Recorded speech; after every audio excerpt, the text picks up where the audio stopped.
لو حاسس إن طيبتك مطمعة الناس فيك وإنك شخص مسالم فالناس بتستغلك، اسمع الحكاية دي.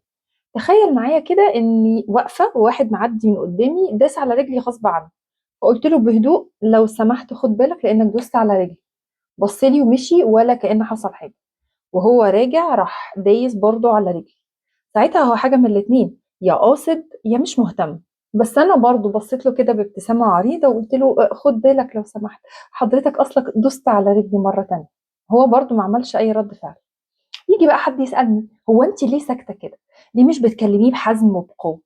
أقول له أصله ما خدش باله وأنا حد مسالم أوي ما باحبش المشاكل. ده ما اسموش سلام، ده اسمه تفريط في حقوقي وممكن يبقى اسمه ضعف. ودي كلها حالات أنا نفسي مريت بيها في وقت من الأوقات بسبب فهم خاطئ عن الطيبة والسلام وحسن النية، المعاني الجميلة اللي كلنا نتمنى تكون عندنا. بس لازم يبقى في حاجة تاني بتوزنها، لازم معاها قوة. بُص كده على واحدة من آيات العفو والتسامح اللي ربنا سبحانه وتعالى بيكلمنا عنهم.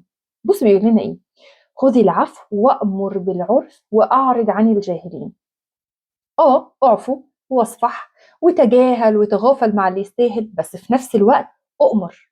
خلّيك واضح، خلّيك حازم، وقت الجد تعرف تبقى ثابت وتعبّر عن نفسك بقوة.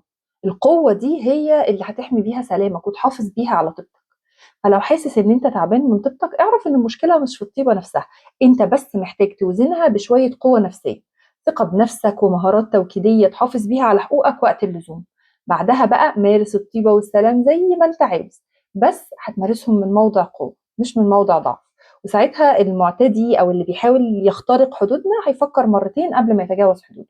ولا أنتوا إيه رأيكم؟